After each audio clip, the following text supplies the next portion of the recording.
Welcome back to the Whiskey Garage, and on this episode, we got something that I've been meaning to do a review for a very long time. Traverse City, barrel proof. And supposedly, this is a limited release. I got it from Fangs in Diamond Bar, California, for about $52. And I think they priced it wrong. And that's what they get for selling everything at second market. So fuck you, Fangs. Anyways, let's crack this bad boy open. Has a nice little wax top. And like I said, on their website it's about $89. Forgive me for not having the correct information. And it is a limited release. So let's hear that decent real cork. All right, let's pour us up.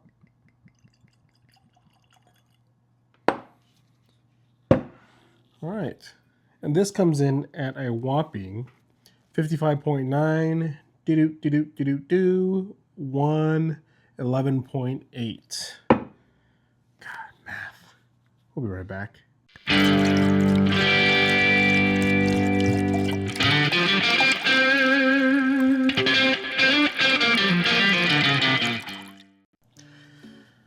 All right, so a little info on this thing is the only information I could find is that it is a limited release and that it is aged for at least 4 years, or as they say, it's more than 4 years in their rick house, and they're hand selected by one of their 3 owners, or all of their 3 owners.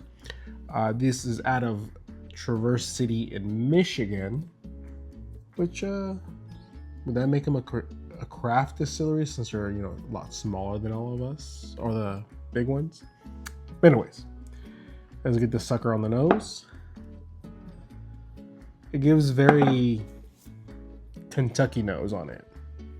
Caramels, vanillas, a little bit of oak, but I could smell a lot of spice on there. Like there's a lot of spice on there. Not a whole. When I say a lot, I mean it covers the vanillas and the caramels. So it's an okay nose. It's nothing special. Nothing special. At 111.8, not very glass coating. Who cares what it smells like? Who cares what it looks like? Let's get this on the palate, down the hatch.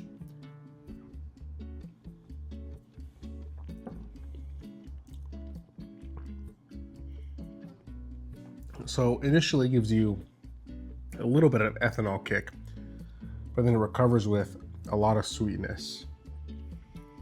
This is sweeter than I thought it would be.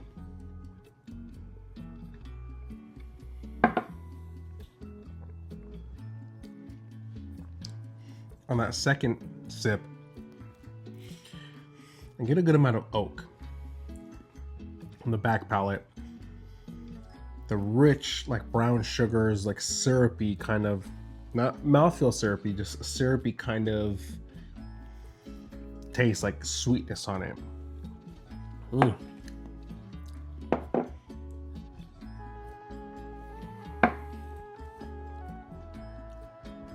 then the baking spice takes over. So all in all, it has like a maple sweetness to it, but it kind of calms it down with that that spice, that baking spice.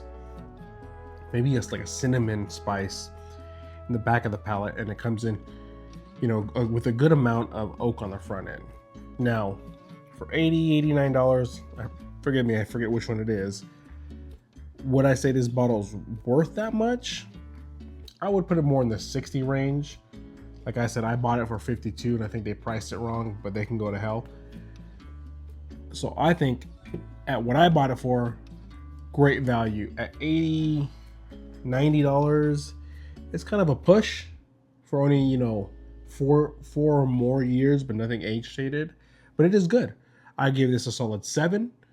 Would I buy another one? It's hard for me to say when it's nothing crazy. It has a sweet oaky with a baking spice finish palate, a regular Kentucky nose, and nothing more. It's kind of forgettable at that point. You know, I probably wouldn't buy a second bottle, but it is good.